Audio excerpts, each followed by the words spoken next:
Dr. Karine Melissa, the president of the Women's Chamber of Commerce of Miami-Dade County, and we will be interviewing a collective of powerful women here in Miami-Dade County. Our very first interview starts today, and we are with Councilwoman Linda Julien with the city of Miami Gardens. How are you doing today? I am great. I am blessed. I am all the things. We're so happy to have you here. I know a lot about you from seeing you in the community at all the events. You support everybody, right? I try to. And I'm happy to have you here. So the first thing that I want to do is talk about your culture, where you're from. I want you to talk about what got you into wanting to help your community. Like, what were the things that led the way to this decision of you being a whole councilwoman in the city of Miami Gardens? Well, thank you. Thank you very much, first of all, for having me here. And I've been a big fan of yours forever. And it's amazing that we're able to sit down and chop it up and talk about the things that are critical and important to us in our community. So how did I get my start? I was born here in Miami, Florida. I was born in North Shore Hospital, at North Shore Hospital. And my mom immigrated here from Haiti, both my mother and my father. And we lived in Little Haiti growing up. And then from there, we moved over to the Edison Park area. Okay, where Range Park is at. Literally, we lived across the street from Edison Park Elementary School. Because I remember crossing the street from the duplex that we lived in to go to school. So I did my pre-K and kindergarten there. And then from there, I went to St. Mary's Cathedral, right? Mm-hmm. St. Mary's School, excuse me, which is a private school located in the Little River area. And if you know anything about Caribbean parents, they don't play. They're like, you going to private school. You going to private school. And so I did my elementary schooling there. And then from there, for middle school, I attended St. James Middle School, which is in North Miami. And then I ended up going to Archbishop Curley Notre Dame Senior High School in Little Haiti, which is no longer around. The last class was the class of 2018. However, we are hosting our first alumni picnic in the city of Miami Gardens this Saturday. All classes alumni picnic this Saturday at Betty T. That is amazing. It sounds like there's so much culture there. There is. How does your culture, or how did your culture influence you to become a politician? So growing up, my mother didn't speak any English. My mother came here from Haiti on a boat. And so just imagine having to go through that process.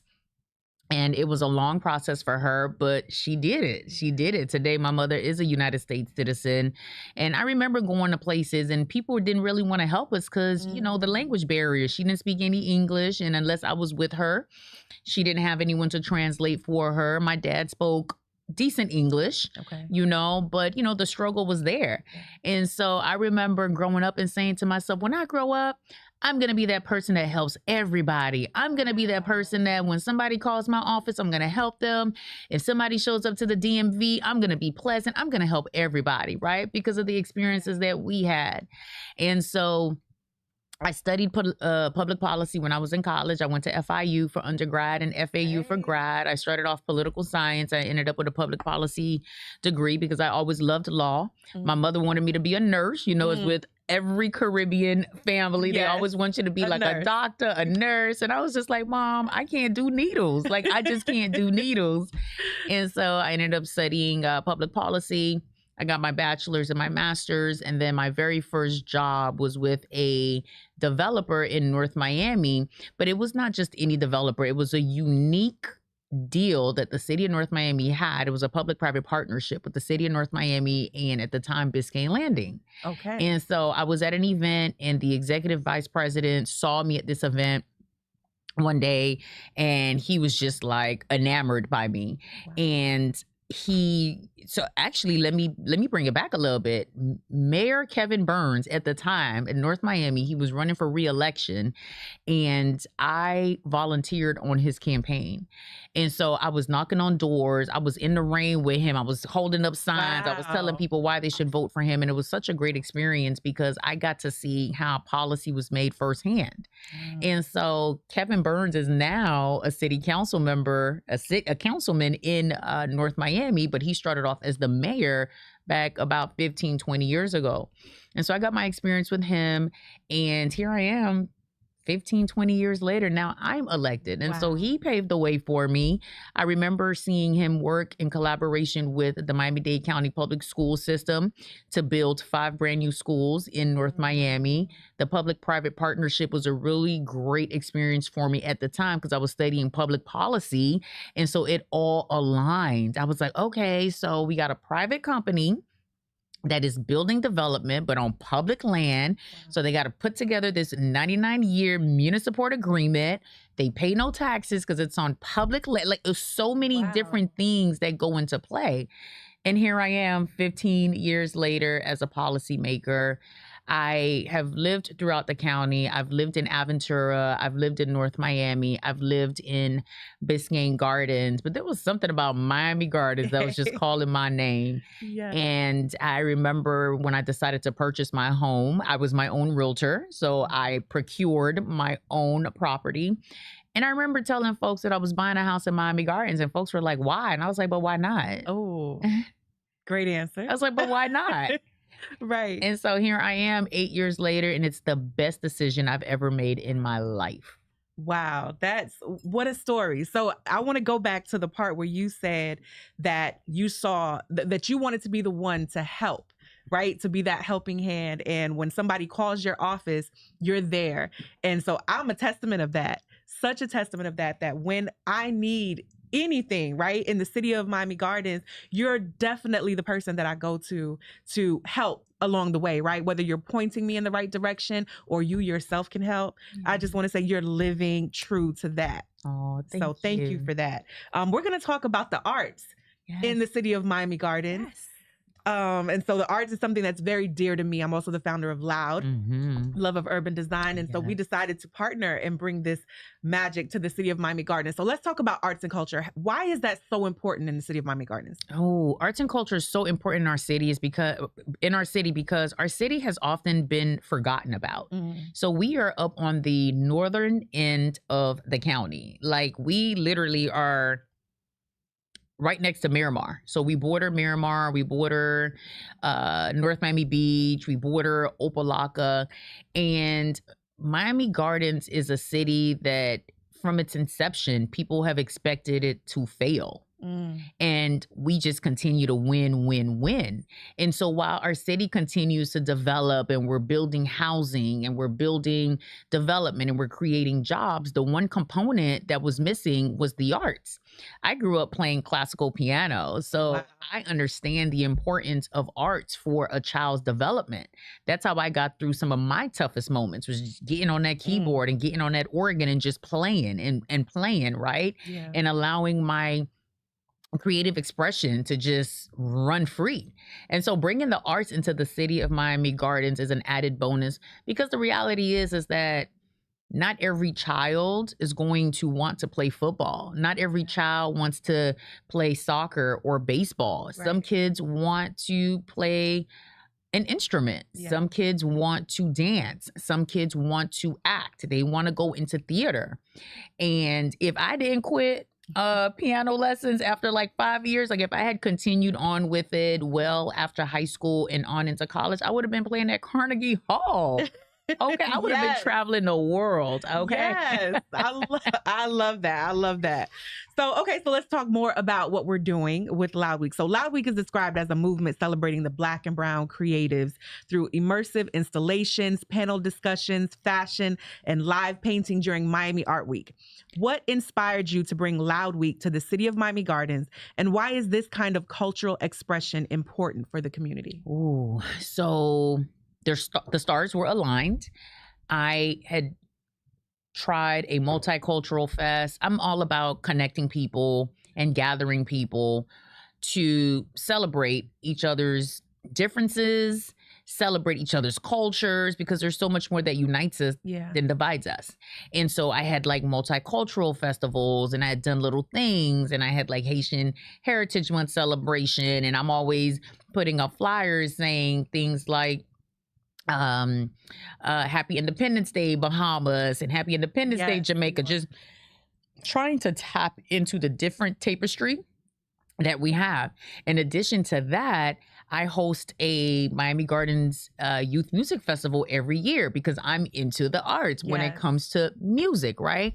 But I felt like we needed something deeper than that. We needed something that celebrated all of the arts, right? All of the things that arts and culture represents, from paintings to fashion shows to spoken word to things like roots and revival. And so in the process of trying different things and trying to bring arts and trying to make sure that the arts is acknowledged and recognized in the city of Miami Gardens, I get a call from the Korean Melissa one day, right, to meet. And you and I, we sat down, we met about loud. And Yeah. I remember saying to you in my office, I said, oh my God. Yeah. I said, this is it. I said, I'd been looking and trying to do different things to bring the community together to celebrate our artistry, to celebrate culture. And, it was like hit or miss and little things here and there and trying to bring art. And here you presented loud. And I said, oh, this is a win-win. I said, we gonna ride this thing out. And so here we are. And we had our first year in Miami Gardens. Yes. And you and I turned Ooh. City Hall into an art mecca. Yes, we did. Okay. Imagine an art show 3 days worth on 27th Avenue, and Yes. people are driving and they're like turning heads looking like, It was what so is good. it was amazing. And so I am looking forward to this year. Yes, for So- sure. You said something that is so important, that you said that there's so much more that unites us Mhm. than divides us. And I think arts plays such a huge role in that statement. Oh my gosh. It does. That's exciting. So Yes. Miami Gardens is now on the map as a cultural destination during one of the most influential art seasons in the world. Art right? Week. Art Week. Yes. Miami Art Week. So how do you see Loud Week contributing to the city's identity and visibility in the global arts and culture space? In so many facets. First of all, people are flying here from out of town to attend Art Week. Do you know the magnitude of what that does for our economic development? That means that they had to purchase airfare. That means that more than likely they're staying at a hotel. That means that they got to eat. Mhm. So that means that they're going to be wining and dining at different establishments throughout the city or within areas Mhm.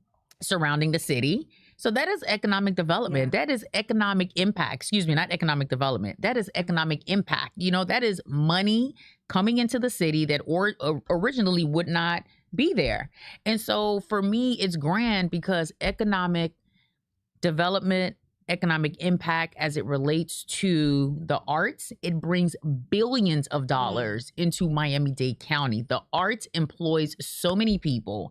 It transforms so many places. I mean, people live for the arts. I've seen Yeah. people leave their houses in trust and wills for the arts. Like I've seen Wow. people put up their house. Like it's Wow. just it's the arts it's a discipline that is underappreciated. And so I'm looking forward to pushing the needle and being bold and being unapologetically loud about what we are bringing to Miami Gardens, because we want folks to think about Miami Gardens when it comes to the arts. So Art Basel Week, Art Week, if you're looking for something to do and the traffic is too hectic down on South Beach or Wynwood, venture up to Miami Gardens. There's tons That's right. happening. There's spaces for you. And guess what? You don't have to pay for parking because we That's have a parking right. garage. That's right. That's an added bonus. You don't have to Added look for bonus. parking. We have 4 stories of unrestricted parking in Miami Gardens. So right it's at the just city hall. right at the city I mean, hall. we had people fly in from Alaska last year, yeah. from Pennsylvania, Philadelphia, drove down from Orlando, all to come to the city of Miami Gardens Yeah. for Miami Art Week. That's a big deal. It is a big deal. Miami Gardens is a big deal. Woo. What can I say? It's such a big deal. So Loud Week's programming, like the Art of Scaling panel and the International Designer Showcases, has attracted creatives and change makers from all over. How does this type of exposure benefit local artists, entrepreneurs, and youth in your district? You know what? There's a benefit for everyone because there is a space for everyone. So Loud is versatile in the sense that from the youth to an adult, there's something for everyone. So the 3 days of Art Week in Miami Gardens, every age group will find something that they can immerse themselves into. So Yes. it's a win-win. It's such a big deal because last year on the runway, we had student fashion designers from South Florida Fashion Academy, but they were students, 9th, 10th, 11th grade, and 12th grade students showing new collections on the runway in the city of Miami Gardens. So the youth heavily impacted during that time. Indeed. And you had students who had like their own clothing line. You had people who had their own clothing line. You had students who were, I mean, just coming up with things that like you wouldn't even think about. I'm just like the vendors. When we walked through the vendor tables, I mean, they were candles. I got this ring from Loud. Right. Yes. We're both wearing our rings from Loud. Yes, I purchased this from one of the vendors. From one of the vendors. I believe J Cash Jewels. Like there's so much that happens with the live art, the artists, they were patronized. The art was sold. Vendors walked away saying they've made so much money from being there. Some vendors sold out during the week. Which is a problem to have. Which is such a good problem. It is a good problem. I love it. So, okay. So as a civic leader, you've made intentional moves to create more access to the arts for the Black and brown communities. How does Loud Week align with your broader mission to elevate equity, culture, and innovation in the city of Miami Gardens? It aligns perfectly. I'm a firm believer in being unapologetic about anything and everything that I do. I'm not going to ask for permission to enter a space or to be a part of something. I'm going to insert myself because the timid never wins. Ooh. And loud, oh my God. Loud, like what a perfect word, loud. Like, and so I am using my platform to be loud about all of the things that we can be in Miami Gardens. And so as a civic leader, I am bold, I am loud, and I am unapologetic about the things that I want to see happen for Black and brown communities. I mean, we deserve our chance. And if we don't fight for us, no one's going to fight for us. History continues to show itself. It continues to repeat itself. We're all we got at the end of the day. Right. If we don't fight for us, who is going to fight for us, right? Because only we have walked in our shoes. You know, we hear the stories from our grandparents and our great-grandparents, right? And our parents, right? Of the struggle. One thing that I can say about Black and brown people is that we came out the womb struggling and, you know, unfortunately we died struggling, right? So we know how to overcome that though. You know, there's not a situation that confronts us that we're not able to overcome. That's so true. As Black and brown people, we overcome our obstacles because we don't want our obstacles to overcome us. And that's just a way of life. That's how we do it. And we are loud with it, honey. Unapologetically loud. I love that you said a purpose doesn't need permission, right? We don't need permission to celebrate us, right? For those who don't know, LOUD stands for the love of urban design, and it's really a celebration of our culture. Yeah. We're just so excited about this year. So as we come to a close, sure. Loud Week is not just an event. It's a part of a larger movement. So what legacy do you hope to leave when it comes to the arts, creativity, and cultural celebration in the city of Miami Gardens? Oh, the legacy. The legacy that I intend to leave is that Loud will continue far after my term is up. And so I'm termed out in 2028, but as I have planned it, Loud will continue to be activated in the city of Miami Gardens, and generations to come will be able to participate in Loud every year. Because the reality is that we've created an art week for us, by us, something that we can enjoy, something that blends into our culture, something that blends into the things that we believe in and the things that we've experienced. Like we have shared experiences. And so this is not something that's going to be temporary and that's going to end when I leave, but it's going to be a continuation in the city of Miami Gardens. And when folks think about Miami Gardens, I want them to think about an art mecca. I want them to think Miami Gardens, art. It's kind of like Essence Music Festival. Yes. People fly to Essence every year, every 4th of July, right? You know, you're going to Essence Music Festival, whether you attend the concert or not. People go up there and it's a vibe. They patronize the restaurants, the vendors. I want the same thing for Loud. What I a want vision. folks, yes, even if they don't attend any of the Loud events, but I want them to come to Miami, to South Florida, Yeah. and I want them to have a good time. And I want them to say, I'm going to Miami Gardens for Loud. We're flying into Miami for Loud, you know? So I want Loud to continue being loud. And hopefully this is something that can not only be in Miami Gardens, but other cities throughout the United States. Yes, I love that. That's such a big vision. And I love how much you support creativity. I know growing up, we didn't really have a space as a creative to express ourselves.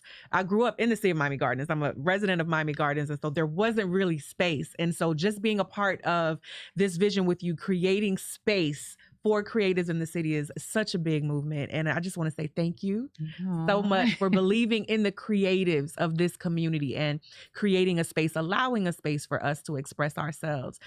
What can we say is next for Councilwoman Linda Julien? How do we support you and all the things about you coming up next? Well, what's next for me? You know, I'm not sure.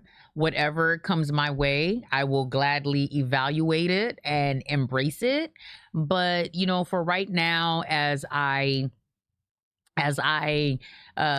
finish up my next 3.5 years, as I coined a term, I just want to continue impacting my community. Service in my community is what truly drives me. And so I just want to continue doing what the things that I've promised that I would do. I want to continue to serve. I want to be accessible to the people. I realize that some people just want to be able to have access to their council person. You know, how often does a constituent call City Hall, have access and call City Hall, and you're like, "Hi, Councilwoman Julien, how may I help you?" And they're like, "Wait, this is the Councilwoman?" I'm like, "Yeah, can I help you?" "Wait, is this her assistant or is this you?" I'm like, "No, it's me," right?